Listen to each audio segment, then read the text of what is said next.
하나님 말씀 보겠습니다. 구약성경 민수기 17장 15절에서 20절입니다. 찾았죠? 민수기 구약성경 민수기 27장 15절에서 20절 한 목소리로 천천히 같이 읽겠습니다. 시작. 모세가 여호와께 여짜와 이르되 여호와 모든 육체의 생명의 하나님이시여 원하건대 한 사람을 이 회중 위에 세워서 그로 그들 앞에 출입하며 그들을 인도하여 출입하게 하사 여호와의 회중이 목자 없는 양과 같이 되지 않게 하옵소서. 여호와께서 모세에게 이르시되 눈의 아들 여호수아는 그 안에 영이 머무는 자니 너는 데려다가 그에게 안수하고 그를 제사장 엘르아살과 온 회중 앞에 세우고 그들의 목전에서 그에게 위탁하여 너의 존귀를 그에게 돌려 이스라엘 자손의 온 회중을 복종하게 하라. 아멘. 자, 오늘은 18번째로 여호수아 영으로 준비하라는 말씀을 같이 한번 나누려고 합니다. 가나안을 정복해야 됩니다. 지난주에 그래서 가나안의 7 족속의 의미도 봤고, 그런데 누가 정복해야 되냐 하는 겁니다. 어떤 사람이 정복할 수 있을까? 자, 이스라엘 백성들이 광야를 지나가면서요, 하나님께서 그들을 계속 이스라엘 백성 계속 불순종합니다. 자, 그렇게 불순종함에도 불구하고 계속적으로 하나님 모세를 통해서 그들에게 계속적으로 강력하게 도전해요. 도전 정신으로 계속 이렇게 격려하기도 하고 위로하기도 합니다. 어떤 거냐면 너희들이 들어가서 살아야 될 가나안 땅에는 너희들보다 더 강한 7 부족이 살고 있다. 근데 그 부족은 너희들이 정복해야 돼. 누가 해주는 게 아니고 너희들이 정복해야 된다는 거예요. 그러나 그들이 아무리 강하다 할지라도 그들을 두려워하지 마라.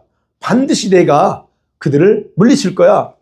그러니까 너희들은 정복자의 그런 자세로 들어가라는 거예요. 애굽에서는 종이었어. 그러나 이제는 내가 너희를 구원해서 내 백성 삼고 나의 하나님의 군대로 삼았어. 그렇다면 너희들은 정복자처럼 그 가나안 땅에 들어가라 하는 거예요. 그래서 그런 정복자의 품위를 가지라고 하는 거 계속적으로 강조했습니다. 그리고 정복하려면 하나님만을 신뢰하는 믿음으로 나아갈 때 내가 너를 도와줄 수 있다 하는 것을 강조했습니다. 자, 이런 계속적인 요약하면 그래요. 강조를 했는데, 자, 그러나 실제적으로 이스라엘 백성들을 어땠나 보는 겁니다.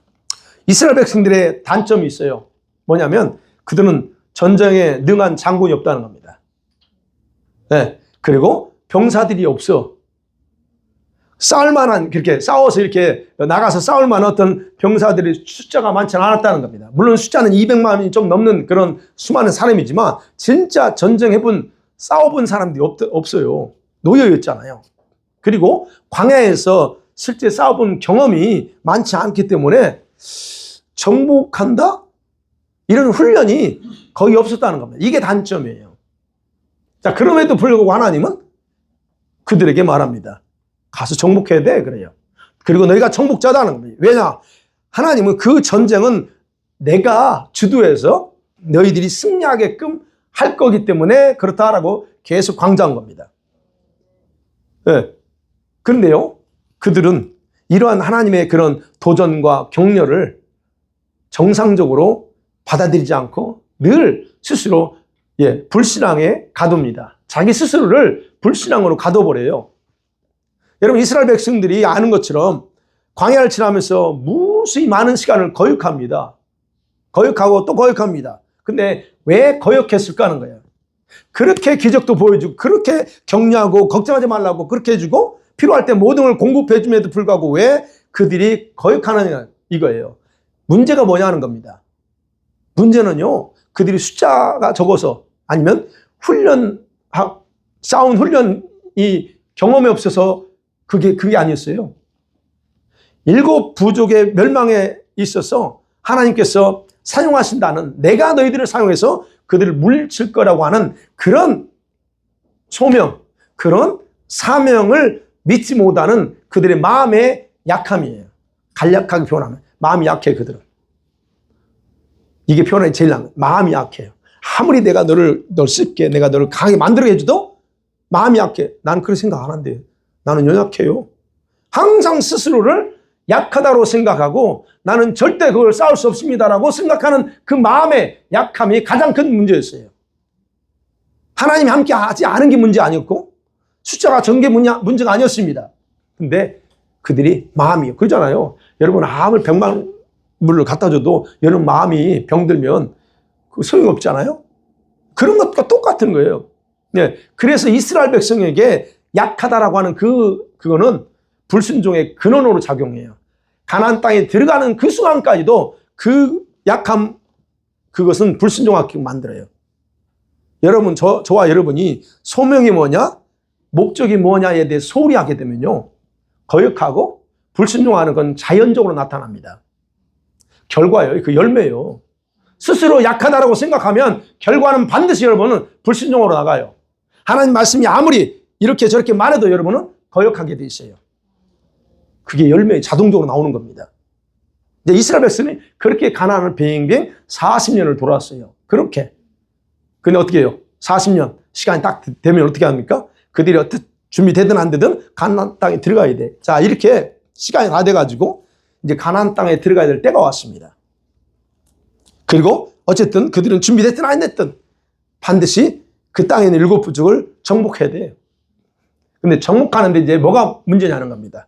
그들에게 뭐가 필요하냐. 첫 번째, 그들을 리드할 모세가 죽습니다. 그 모세 다음으로 그들을 리드할 리더가 필요했던 거예요.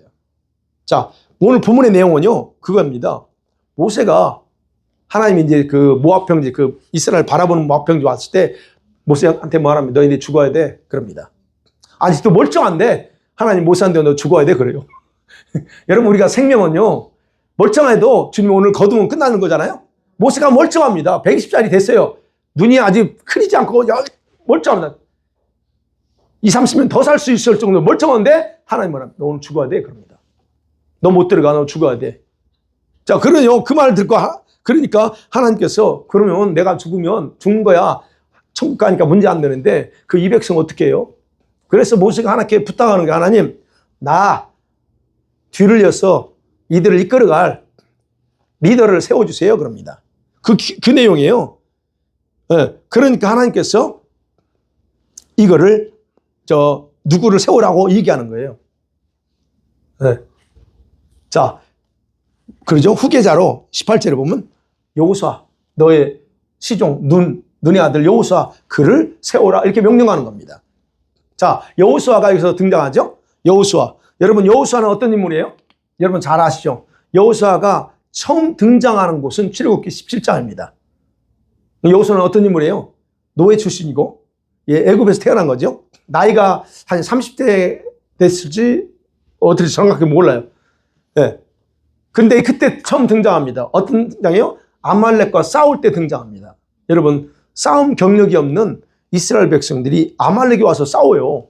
싸움을, 그러니까 하나님께서 이들을 가만히 놔두지 않죠. 그래서 모세가 여호수아한테 말합니다. 너 사람들 데리고 가서 어떻게 해요? 선택해서 그들을 아말렉과 싸우라고 명령합니다. 이때 여호수아가 등장해요. 그러니까 여호수아는 모세가 잘 알고 있었거나 아니면 모세의 어떤 그 출애굽 과정에서 어떤 역할을 했었던 사람이라는 걸 볼 수 있어요. 자, 여호수아는 이 전투를 해서 민병대를 선택합니다. 몇 명을 했는지 모르겠는데 선택해서 지휘진도합니다. 그래서 승리를 하죠. 예. 그리고 이때부터 여호수아는 모세의 곁을 떠나지 않는 그런 모세의 서포터가 돼요. 시종이 됩니다. 수종을 들어요. 모세가 시내산에 올라갔죠. 40일간 올라갔을 때 여호수아도 같이 올라갑니다. 예, 같이 올라가서 거기서 함께해요. 물론 하나님과 대화할 때 있었던 건 아니죠. 저 멀리 떨어져 있었죠. 네.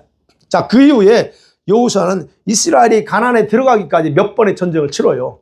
몇 번의 전쟁을 치르는데 거기서 승리합니다. 그 아말렉 전쟁과의 그 승리를 비롯해서 가나안 사람들, 그냥 거기 나오면 가나안 사람이 나와라. 그들과 한번 싸워요. 그 다음에 아모리 왕 시온과 싸워서 물리칠 때, 그 다음에 바산 왕 옥을 쳐서 승리를 거두면서 몇 번, 네 번의 그 싸움을 합니다. 그 싸움을 하면서 장차 가나안 정복을 위한 싸움 훈련을 여호수아는 그때 시작한 겁니다. 자, 이런 몇 번의 전쟁을 통해서 여호수아는 나름대로 노하우의 전쟁의 노하우를 터득했다라고 우리가 생각할 수 있어요. 한 번보다 두 번보다 세 번, 네 번이 낫겠죠.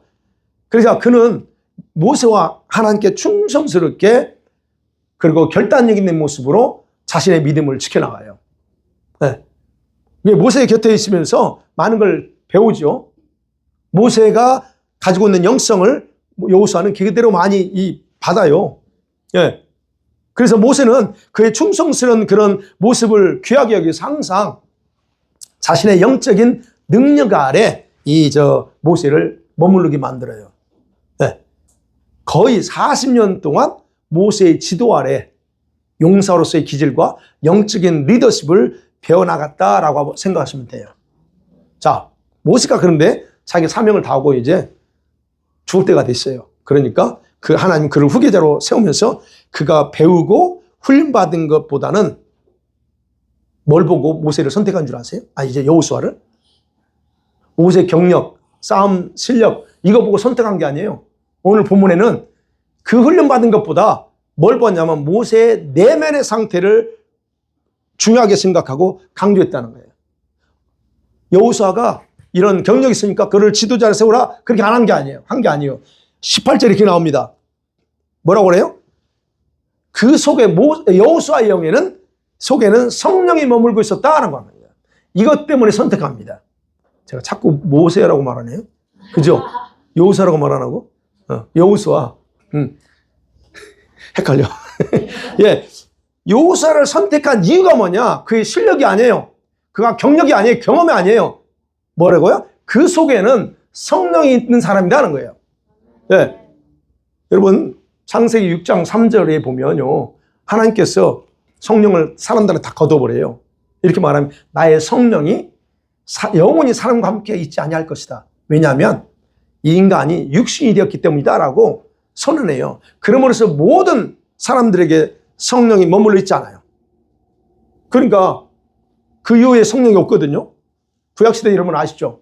구약시대는 성령은 아무나 있지 않아요. 특별히 기름 부음 받은 사람들, 선택받은 자들에게 성령이 임했어요. 그럼 여호수아에는 어떤 사람이요? 여호수아에게는 성령이 있다는 얘기 그 안에. 그래서 무슨 말이에요? 이는 여호수아는 뭔가 다르다는 거예요. 자, 그러면 왜 여호수아에게는 성령이 함께 했을까 하는 거예요? 왜 그럴까요? 여러분, 여호수아 함께 했다고 하는 것은 성령이 특별히 그를 나름대로 하나님이 모세 다음으로 그를 쓰고자 하는 그런 목적이 있었다는 것을 우리가 여기서 확인할 수 있어요. 하나님은 모세의 후계자로서 그를 생각하고 준비시켰다는 것을 여기서 드러나는 거예요. 그냥 출애굽기 쭉 올라오서는 잘 몰라. 그냥 모세가 시켜. 그런데 여기 와서 왜 하나님이 모세를 선택했느냐? 그걸 보면 그래서 여호수아를 선택했느냐 하는 것을 알 수 있는 거예요. 네. 보세요. 모세는요. 모압 평지까지는 하나님과 직접 대면하면서 사역을 해요. 항상 하나님과 대화하면서 사역합니다. 근데 여호수아는 달라요. 여호수아는 성령이 그 속에 머물면서 그를 준비시키고 있었다 하는 거예요. 그동안에 모세 밑에 있으면서 성령께서 그 안에서 뭔가 작업을 계속 하고 있었다는 거예요. 여호수아가 누구예요? 여호수아는요, 여러분, 에브라임 지파의 눈의 아들입니다. 눈이라고 하는 사람의 아들이에요. 근데 여호수아의 본명이 뭔 줄 아세요? 여호수아의 진짜 이름 호세아. 호세아가 여호수아의 진짜 이름이에요. 근데 모세가 그를 여호수아로 불러요. 여호수아라고 부르는데 뭐냐면 여호수아라는 이름은 히브리 말로 여호와는 구원이 있다라는 뜻이거든요. 근데 호세아도 역시 구원이라는 명사야. 구원. 근데 이거를 여호와는 구원이시다 그래서 여호수아로 바꾸는 거예요. 근데 이 여호수아라는 단어가 나중에 지나서 뭘로 바뀌어요? 예슈아로 바뀌어요. 예슈아. 신약 시대 와가지고는 어떻게 해요?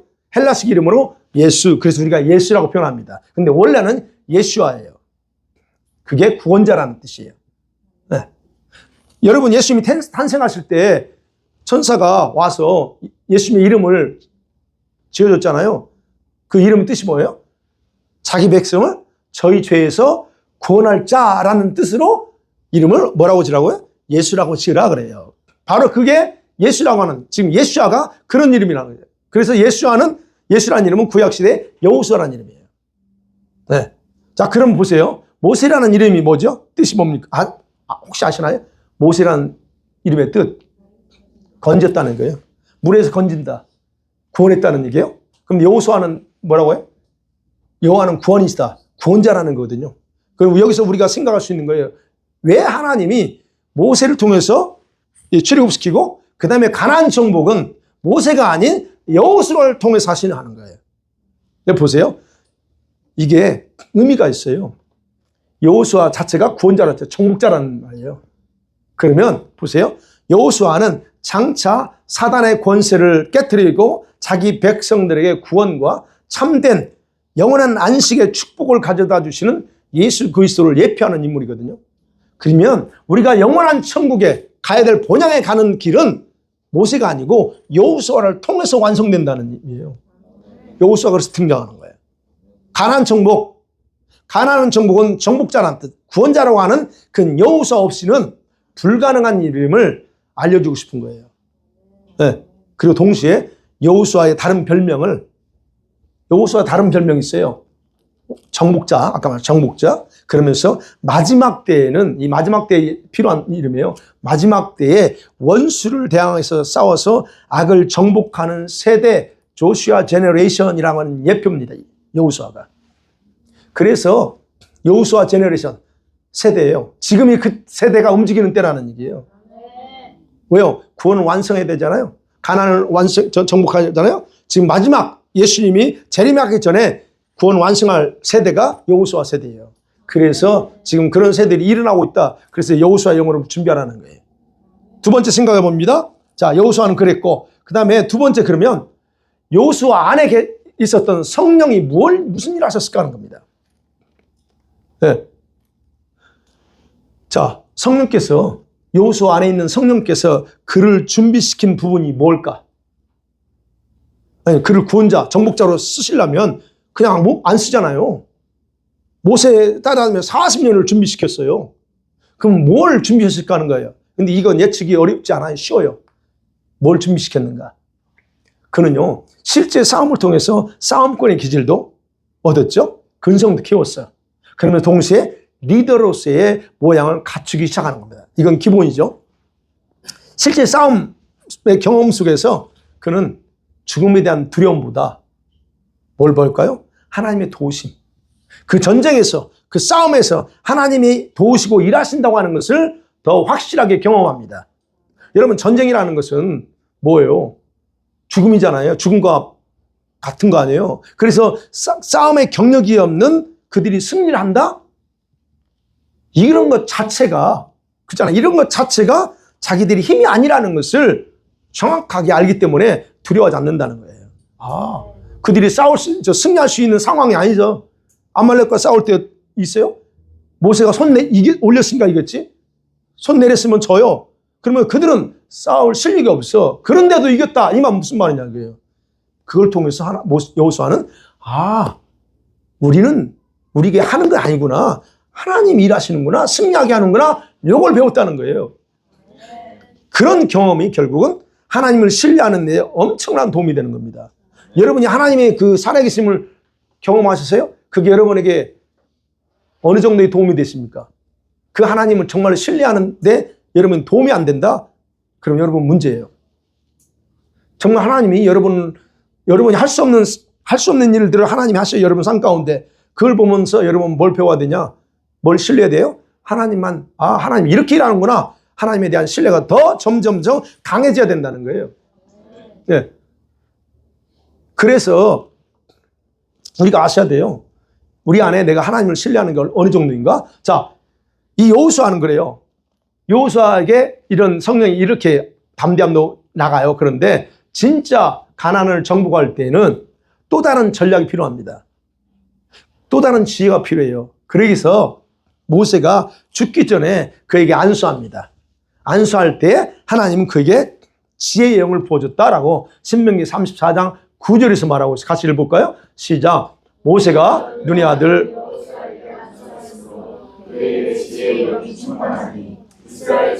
여호수아께 행하신 대로 여호수아의 말을 순종하였더라. 자, 보세요. 모세가 이게 지금 신명기 34년 죽기 전이거든요. 죽기 전에 여호수아한테 안수해요. 근데 그게 뭐가 임했다고요? 지혜의 영이 충만히 임합니다. 이게 무슨 말이냐면, 여러분, 여호수아에게 성령이 계시면서 여호수아가 이런저런 작업을 했어요. 훈련도 시키고, 담당하기도 하고 했어요. 우리가 오해할 수 있는 부분이 내 안에 성령이 계시니까 그분이 다 할 거야. 이거 오해하시면 안 돼요. 여호수아에게 성령이 함께 하셨지만 그렇다고 그에게 자동적으로 모든 게 주어지는 게 아니라는 겁니다. 네. 싸움은 경험을 통해서 내가 습득해야 될 게 있어요. 능력은 성령이 임하면 계시면 능력은 받을 수 있습니다. 그러나 훈련을 통해서 준비되어야 될 부분은 시간이 지나면서 갖춰진다는 거예요. 근데 이런 지혜와 이 지혜형, 전략을 위해서 이때 주신다는 거예요. 이제 리더십으로 딱 어포인트가 다 될 때 그때 줘요. 바로 그런 부분에서 저와 여러분이 하나님의 성령이 저와 여러분이 계시기 때문에 그분은 우리를 위해서 일하시지만 여러분들은 훈련이 필요한 거예요. 그래서 어느 영역에서 훈련받고 준비되어야 될 게 있다는 거예요. 그런 과정에서 성령님이 그런 일을 우리 안에서 하신다는 거예요. 그러면 성령께서 여호수아에게 무슨 일 하셨을까? 외적인 싸움 실력? 물론 그것도 도우셨겠죠? 그것보다는 그 심령 속에 필요한 내적인 변화를 더 준비시켜요. 여러분에게 필요한 건 뭘까요? 실력? 이건 여러분이 배우고 하면 실력이 늘어요. 그런데 더 중요한 건 뭐예요? 여러분의 내면이요. 여러분 실력이 이렇게 뛰어날지라도 내면이 엉망이야. 그러면 그 실력 갖다 어디다 써먹을 거예요? 아무 땅에 뻥뻥 넘어지면 그 실력 뭐하러 쓰냐고요. 바로 내면을 변화시키고 준비시키는 일이 더 중요했다는 거예요. 그럼 뭐 어떤 거? 여호수아의 내면은 어느 부분일까? 두 가지. 제가 두 가지만 생각해 봤어요. 요약해보면요. 첫째는 그래요. 자, 모세가 12명을 선택해서 가나안을 스파이하고 보냅니다. 근데 거기서 보니까 이 거인 족속들이 있어. 그 거인 족속들을 보고 왔는데 와서 다들 기겁을 합니다. 근데 이 여호수아와 갈렙만큼은 어떻게 해요? 거인들을 말하기를 저들은 우리 밥이야 라고 말합니다. 간땡이 부었지. 그 거인들을 보고 밥이래. 다른 10명은 아니 우리는 그들에 비하면 메뚜기야. 이거 두려운 존재들이야 라고 말하는데 어떻게 이 두 사람만큼은 그들은 우리 밥이야 라고 말할까? 이런 거예요. 거인들이에요. 2m, 3m야. 골리앗이 3m 정도 되잖아요. 그럼 보세요. 그러면 이런 거인은 큰 두려움이 될 수 있는데 그들에 대한 내면의 태도가 달랐다는 거예요. 이게 그 문제라는 거예요. 내면의 태도가 달라요. 그걸 바라보는 내면의 태도가 달라요. 어떤 눈으로 봤을까? 육의 눈으로 보면 맞아요. 거인이야. 저거 싸울 수 없다.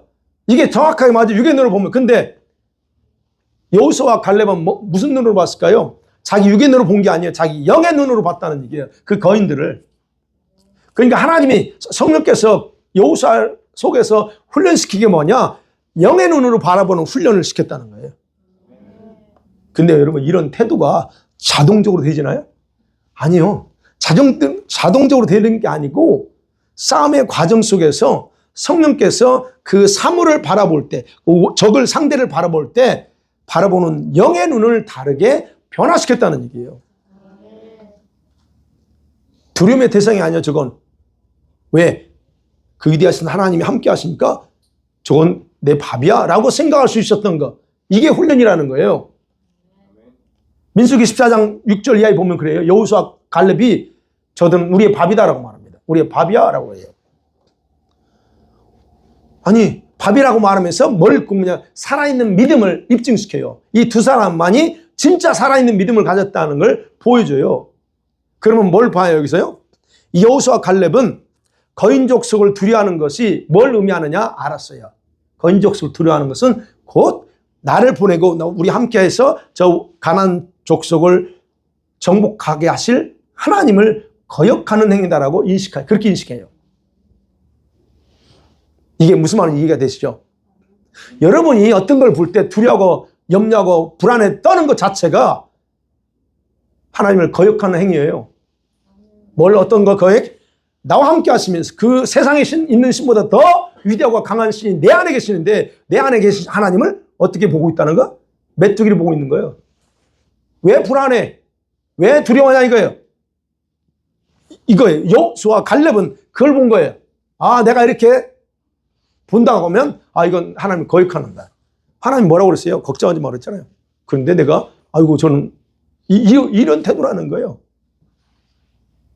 그러니까 그런 어떤 과정 속에서 이 두 사람은 자기들의 믿음으로 하나님을 신뢰하는 법을 확실하게 깨달아 갔다는 겁니다. 자, 그렇게 깨달으니까 불가능해 보이는 적들이요. 적들이지만 그들에게는 이놈들 아무것도 아니네. 보호자가 없다는 거 알아요. 보세요. 보호자. 여호수아 갈렙의 보호자는 누구예요? 하나님의 모세가 아니에요. 하나님이야. 근데 저 거인족들은 보호자가 없어. 하나님 보호하지 않으면 저것들은 아무것도 아니야. 무슨 말인지 알겠죠? 보호자가 없다는 거, 거기서 그 보는 거예요. 저들 하나님 없고, 우리 하나님이 나 함께 하셨어. 그러니까 저건 아무것도 아니지. 이렇게 알아차렸다는 거예요. 이런 의식이 필요합니다, 여러분. 네. 그러니까, 이런 부분은, 그러면 우리가 생각해. 아니, 이 두 사람이 도대체 어떻게 그렇게 다르게 생각했을까? 10명은 똑같이 보는데, 왜 이 사람은 유별나게 다르게 봤을까 하는 거예요. 도대체 뭐가 달랐을까?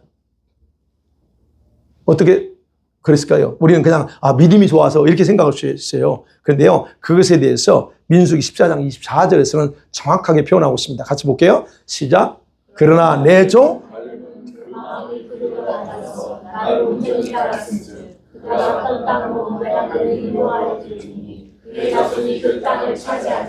예, 자 12명이 정탐을 하고 왔습니다. 그래서 모세의 측근인 여호수아가 백성들을 설득하지 않아요. 몰라요. 이게 여호수아가 갈렙보다 나이가 적어서 그럴 수도 있고, 그래서 그랬을 수도 있지만 또, 여호수아가 설득하지 않아요. 근데 갈렙이 설득합니다. 그러니까 하나님이 갈렙의 고백을 듣고 그것에 근거해서 왜 갈렙과 여호수아가 이렇게 고백했느냐에 대해서 이유를 말하는데, 그게 그래요. 갈렙의 마음이 뭐라고 그래요? 그들과 달랐대요. 우리말 성경에는 마음이라고 표현했어. 근데 저게요, 원어에는 마음이 아닙니다. 영어 성경이 더 정확하게 표현되어 있어. spirit이에요. 뭐라고 그랬어요, 저게?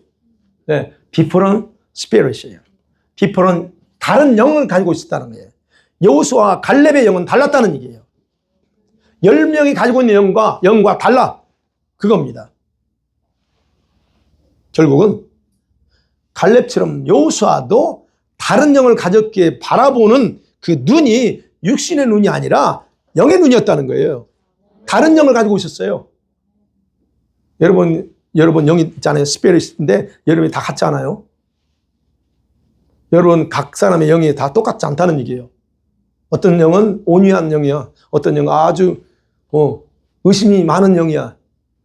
어떤 영은 굉장히 불안에 잡혀있는 영이야. 다 달라요. 근데 이 여호수아와 갈렙의 영이 그렇게 달랐다는 얘기예요. 영에는 그래서 이 두 사람의 영은 하나님을 의지하는 훈련으로 이 육신의 강한 것들에 대해서 담대하게 무장되어 있었다는 걸 우리가 볼 수 있어요. 여러분이 담대해져요? 뭘 어떻게 담대해져요? 이건 그냥 되는 게 아니에요. 영의 눈이 봐야 되고 그걸 통해서 자기 영을 강하게 만들어야 돼. 그래야 담대해지지. 안 그러면 항상 불안과 두려움에 떨어. 자, 이렇게 자신의 영이 훈련되어 있다? 그러면요, 그거는 믿음으로 밖으로 표현되게 나와 있어요. 돼 있어요. 여러분이 그래서 입에서 나오는 말이 여러분의 영이 얼마나 담대하냐 그대로 나온다고 그랬잖아요. 말 속에 다 들어있어요. 왜? 표출되거든. 그래서 늘 제가 강조했잖아요. 여러분이 어떤 사물에 대해서 불안과 두려움이 먼저 나와서 느낀다? 그 느끼는 이유는 여러분의 영이 훈련이 안 됐다는 거예요. 여전히 지금 불안해. 그걸 제발 강하게 만들려고 담대하게 하라고 하잖아요. 근데 여전히 불안해. 여전히 안 돼요. 어쩔 수 없어요. 그냥 가세요, 그냥. 이게 바로 그 이유예요. 네. 다른 10명은 거인들을 두려움의 대상으로 봐요. 근데 두 사람은 자신을 더 강하게 만들 도구로 봐. 거인들? 이건 나를 강하게 만드는 도구야. 이게 필요해요? 네. 바로 성령께서, 여러분과 저희 안에 계신 성령께서 일하고 싶은 부분이 바로 이겁니다. 뭘 일하고 싶다고요? 여러분을 좀 강하게 만들고 싶어 하시는 거예요. 그래서 여러분의 영은 세상 사람과 달라야 돼요. 다른 사람과 달라 예수 믿는 사람이라고 하면, 그리고 기도하는 사람이라면 여러분의 영은 달라야 돼. 똑같으면 안 돼. 그냥 교회 다니는 사람 영하고 같으면 안 된다는 거예요. 여러분은 신부의 영성을 받아야 돼. 그러면 달라야 돼, 그런 분들은. 근데 똑같아, 항상. 그래서 달라야 돼요. 여러분 영의 상태를 좀 봐요. 아직도 불안하게 두려움에 막 뻥뻥하는가. 두 번째, 성령께서 여호수아 안에서 뭘 훈련하냐면 그래요. 자, 7부족을 점령할 때, 정복할 때 필요한 게 뭘까? 아까 싸움 실력도 필요합니다. 근데 문제는 내면이라고 했잖아요. 뭐 어떤 거? 담대함. 그러면 봐요. 7부족을 정복할 때 필요한 담대한 용사의 영과 하나 되게 준비시켰다는 거예요. 성령께서 다 여호수아에게.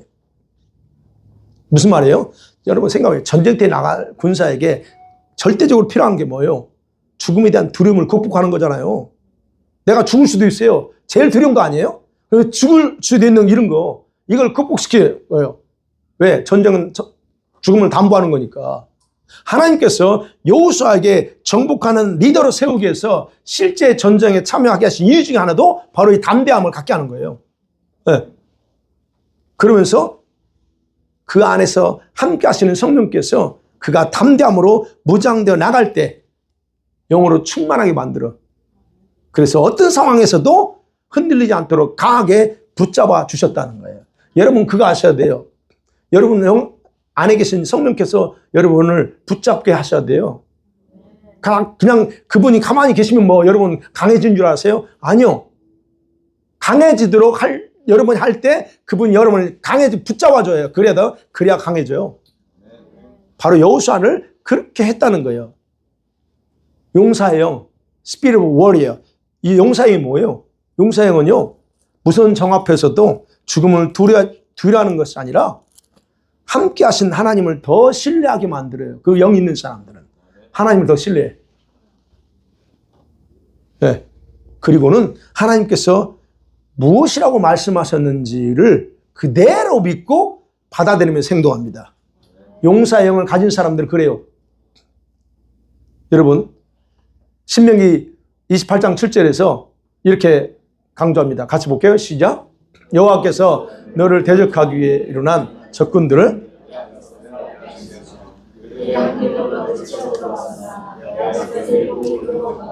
예, 보세요. 모세는 두 가지를 공개적으로 선언합니다. 하나님이 이렇게 하실 거예요. 그래요. 여호와께서 직접 너의 대적들을 다 피하게 한다. 이거요. 그 다음에 뭐라고 했어요? 그 7 족속이 강할지라도 7길로 다 도망갈 거야. 한 길로 올 수 있어. 근데 7길로 다 도망간대요. 여기 굉장히 영적인 의미가 있는데, 이 말이 그냥 이게 하나님이 약속하신 말씀이야. 그러면 용사형이 있는 사람은 이 말씀 그대로 믿어지고 하나님을 더욱 철저하게 신뢰하게 돼 있다는 얘기예요. 신뢰가 되세요? 믿어져요? 이거예요. 이게 용사형은. 그래서 여호수아형은 용사형이고 그 다음에 정복하는 능력이기도 합니다. 정복해요. 하나님 그래서 마지막 때에 자신이 선택하여 쓰고 싶어하는 사람들, 그런 사람들이 바로 이 용사형을 부으시고 싸움꾼으로, 좀 표현이 그렇지만 싸움꾼으로 준비시키기 원하고 또 준비시키고 있어요.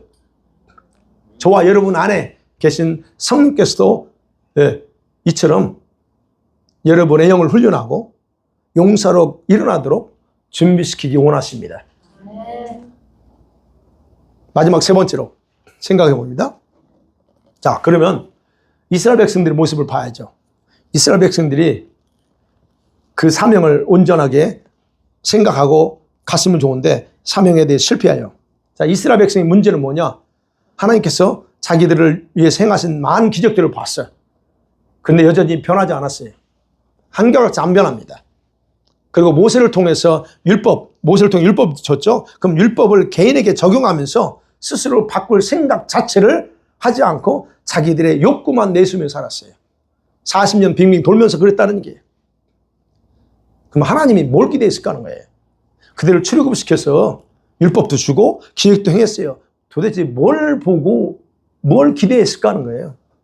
하나님이 기대한 게 있어요. 그걸 줄 때는, 그걸 보여줄 때는 기대한 게 있다는 거. 뭘? 율법을 적용해서 자기 내면을 바꿔나가는 거예요. 근성을 바꿔나가는 거야. 근데 이들은 안 그래. 그러니까 이들은 40년 동안 온갖 고생을 다 하고 기적을 다 경험했어도 변할 수가 없었던 겁니다. 변할 생각 없어. 변할 마음이 없다는 거예요. 그래서 어떻게 해요? 그들은 자기들이 왜 출애굽 당했는지, 왜 가나안 땅에 들어가는지, 자기들이 사명이 뭔지 몰라. 그 생각조차 못하고 하는 거예요. 여러분, 출애굽의 궁극적인 목적지가 어디예요? 가나안 땅입니다. 광야가 아니에요. 가나안 땅 들어가는 거예요. 근데 가나안 땅에 들어가는데 들어가려면 그 원수들이 있다는 거예요. 그러면 그거 어떻게 해요? 그 원수들을 정복해야 되게 사명이야. 이 사명인데 이것을 전혀 인식하지 않고 있다. 여러분, 저와 여러분요, 사명을 인식하지 못하면요, 가나안 안에 들어가서도 그 강한 부족들을 두려워하면서 정복한다? 이거 주저합니다. 못해요. 그러나 나중에 들어가요. 여호수아 활동 들어가긴 했습니다. 그런데 유다족 족들이 머뭇거려요. 저 철병거 가지고 있어서 무서워서 못해. 여러분 기억하셔야 될 건요. 가나안만 건너면, 요단강만 건너면 가나안에 들어가는 쉬워요.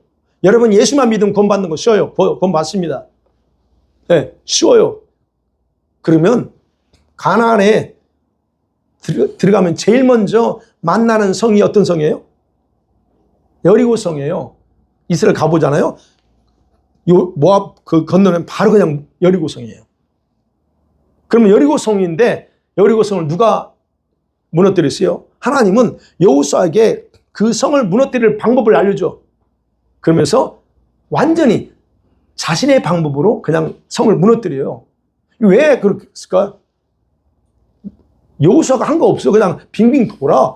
그리고 외치라 하니까 긴급보냐. 그러고 나서 무너지게 가서 쳤어. 여호수아가 한 건요, 그냥 하라는 대로 한 거야. 하나님이 하셨어. 그럼 뭐야? 이건 뭘 의미하느냐? 이게 사인이에요. 무슨 사인? 앞으로 모든 가나안 족속의 정복은 이런 식으로 할 거라고 하는, 하나님이 할 거라는 사인이었다는 거예요. 그럼 그들은 그걸 보고 가면 돼요. 여러분, 오늘날 우리 교회를 봅니다. 수많은 성도들이 교회를 다녀요. 그런데 자기들이 왜 교회를 다니고 예수를 믿어야 하는지를 모르고 있다는 거예요. 여러분 아세요? 여러분 다 아시죠? 특별히 아내 따라 나오는 남자 성도는 말할 것도 없고, 여자 중에서도 그냥 친분 관계 때문에 교회 나오는 사람들도 마찬가지. 그분들은 왜 교회 나오는지 몰라요. 여기는 안 계시죠? 그런 분이? 구원받았다고 말을 해. 그럼 왜 구원해서 살게 하는지에 대한 의식이 없이 사는 사람이 너무 많아요. 왜 살아야 돼요? 그러면?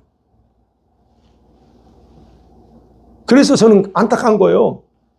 지금은 불신자들보다 믿는다고 하는 사람들, 교회의 성도들의 영혼이 자각해야 돼, 지금. 그 영혼이 자각이 절대적으로 필요한 때에 지금. 교회가 깨어날 때고 성도들이 깨어날 때라는 거예요, 이게 지금. 여러분이야 제가 이렇게 설교하니까 하도 그냥, 구박하다시피 설교하니까 여러분은 그냥 안 깨어날 수가 없겠죠. 하도 막, 그러니까. 그래요. 자기 왜 교회를 다니는지. 왜 구원받으려고 해요? 왜 구원받으려고 그래? 구원받았다고 말하는 건 좋아해. 나 예수 믿는 사람입니다. 구원받았습니다. 말하는 건 좋아해. 그럼 무엇을 위해 살아야 될지를 단지 피상적으로만 알고 사는 사람들이 교회 안에 수두룩하다는 거예요.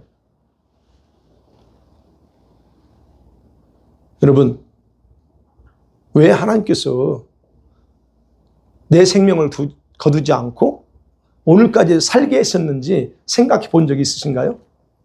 있죠. 왜 살게 하셨어요? 오늘까지 내 생명 안 거두시고 살게 하셨어요. 왜 살게 하셨을까요? 네. 두 가지요. 이 대답은 간단하게 두 가지 요약합니다. 첫 번째는 뭔 줄 알아요? 지금 데려가면 여러분 100%다 지옥이야. 그러니까 못 데려가. 그래서 살고 있는 게. 근데 두 번째가 더 중요해요. 그래도 여러분이 해야 할 일이 있기 때문에 지금 살아있는 거예요. 그게 바로 그 해야 할 일이 뭐냐? 우리식으로 사명이라고 말하고 그것이 콜링이라고 말하는 거예요. 이것 때문에 주님이 지금까지 저와 여러분의 생명을 지금 이렇게 보호하시고 있다는 거예요. 믿어주세요? 그렇다면요, 여러분은 믿음으로 이 세상을 정복하고 살아가고 있습니까? 아니면 정복당하고 있습니까? 보세요. 스스로 생각해 보세요.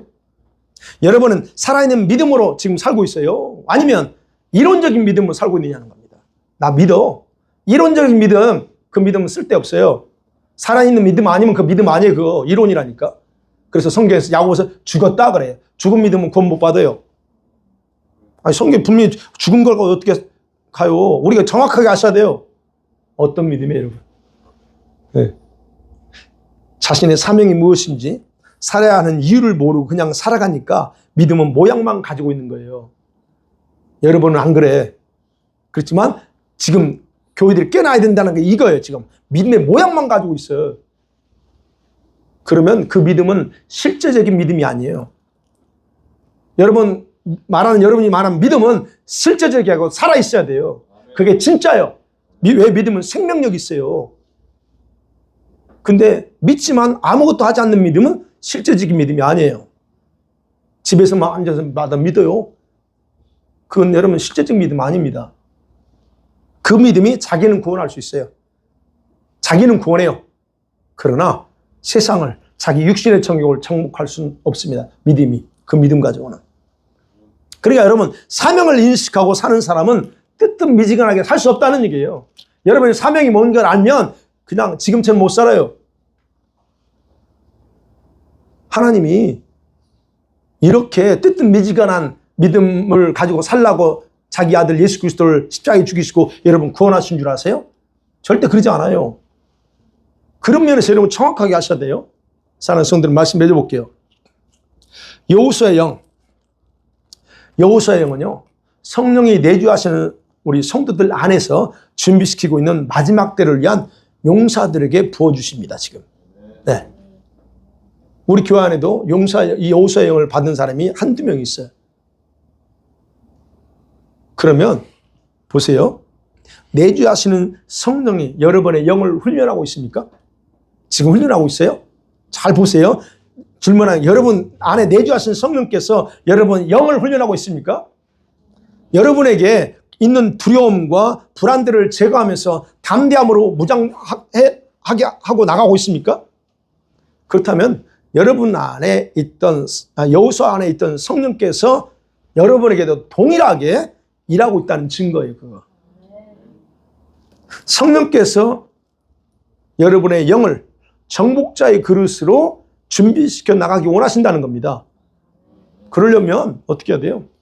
여호수아처럼 살아계신 하나님을 직접 경험하세요. 과거에 그런 하나님 말고 과거에 20년, 30년, 5년 전에 경험했던 그 하나님 얘기하지 말고 지금 여러분 삶 가운데서 일하고 역사하신 그 하나님을 경험하셔야 돼요. 그리고 그분을 철저하게 신뢰하고 두려움과 불안을 몰아내세요. 여전히 그거 필요합니다. 신뢰하세요. 그리고 담대함으로 나가도록 여러분이 기도하셔야 됩니다. 기도하시죠? 근데 또 점검합니다. 그게 다가 아니에요. 자, 이렇게 하는데 내가 변화가 없다. 나한테 변화가 없는 것 같아. 혹시 해서 제가 진단해 보는 거예요. 변화가 없는 것 같다? 그럼 여러분은 뭔가 하나 까먹었다는 거예요. 뭘 까먹었을까요? 여러분은 사명이 무엇인지 모르고 살고 있다는 겁니다. 그냥 기도만 하지 사명이 뭔지를 모르고 있다는 거예요. 사명. 여러분 성령께서 계속적으로 여러분에게 일하시는데 여러분에게 변화가 없다는 거예요. 그거. 그러면 여러분은 아무것도 안 하고 있다는 거거든. 그게요. 내 안에 기도는 하는데 성령이 뭔가 하는데 내가 변화가 없으니까 아무것도 안 하고 있다는 거예요. 여러분. 여러분이 무엇인가를 원하고 기도하고 있다면 절대적으로 성령은 가만히 있지 않아요. 뭔가 하요. 근데 그게 안 돼. 안 일어나고 있다? 여러분, 그러면서 사명이 뭔지 몰라. 그러니까 안 하고 있는 거예요. 또 하나는, 안 하고 있는 이유 중 하나는 여러분의 스스로 연민에 잡혀 있거나 성격, 이걸로 자기를 묶고 있어요. 그러면 봐야 돼요. 여러분 자신의 연민이나 성격을 정복하고 다스려야 됩니다. 그래야 여러분이 바뀌어요. 여러분 자신을 강력한 용사화 시켜나갈 수 있어요. 나는 용사야. 그렇게 할 수 있어요. 그렇지 않으면 안 돼, 그거. 자, 여호수아의 영을 가진 성도들은요, 이 땅에서의 삶을 살지 않습니다. 저 천국을 정복 대상으로 생각하고 살아가요. 여호수아의 영은. 이런 성도들은 자기가 살아야 될 천국의 영토를 확장하기 위해서 지금 도전하고 헌신하기를 주저하지 않아요.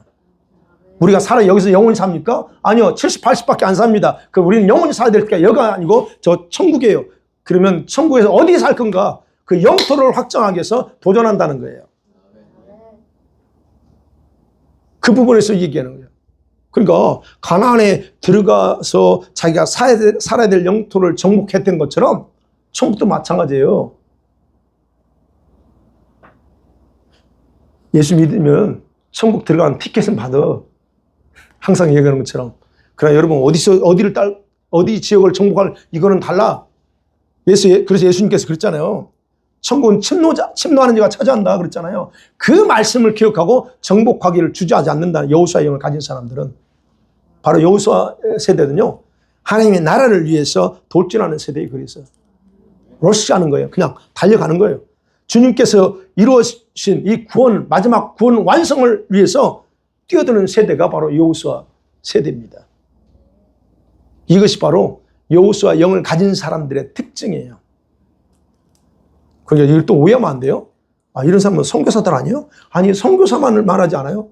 오해하지 마세요. 선교사 하라는 얘기 아니에요. 그런 사람만 말하는 게 아니고 자기 자리에서 영혼 구원과 하나님의 나라를 위해서 잠자는 영을 깨우기 위해서 도전하는 세대들이라는 거예요. 네. 선교사는 나갈 사람 나가고 여기 있는 사람들은 이렇게 하면 돼요. 근데 아무것도 안 해? 이건 그렇다는 거예요. 여러분, 예수님의 재림을 기다리고 계십니까? 네. 왜 기다리세요? 예수님 재림 기다리고 사모하세요? 도대체 왜? 예수님 재림하시면 만날 자신 있어요? 예, 오늘 기다립니다. 저도 마찬가지 다 기다려요. 그러나 생각해 보자는 거예요. 왜 기다리냐는 거예요. 기다린다면 반드시 준비하고 있다는 얘기잖아요. 무조건 기다리지 않죠? 주님의 오심을 사모하면서도 준비하면서 그건 문제예요. 근데 우리가 준비하고 있다. 이건 감사할 일이야. 그래서 사모하면서도 준비하지 않고 산다. 그게 가장 어리석은 사람이라는 거예요. 그건 어리석은 사람이 그건. 여러분이 주님 맞이할 준비하지 않고 그냥 산다는 거 있다. 만약 혹시 여기 있다면 정신 차리세요, 지금. 단호하게 말하면 정신 똑바로 차리세요. 그리고 여호수아의 영으로 무장하세요. 도전하세요. 주님 오실 때 내가 이대로는 안 되지. 이런 도전하시라는 거예요. 예수님의 뜻을 여러분의 사명으로 받아들여. 도대체 내 사명이 뭐야? 모르겠죠? 간단해요. 예수님의 뜻을 받아들이면 돼요. 예수님의 뜻, 그 예수님의 뜻을 사명으로 받아들이고 여호수아의 영으로 준비하기를 원합니다. 여러분에게 지금이 준비할 수 있는 마지막 기회예요. 믿으세요? 지금 주님께서 다른 사람이 아니라 바로 여러분 한 사람 한 사람을 주목하고 이 말씀을 선포하고 계신다는 것을 믿으시기 바랍니다. 할렐루야. 기도하십니다.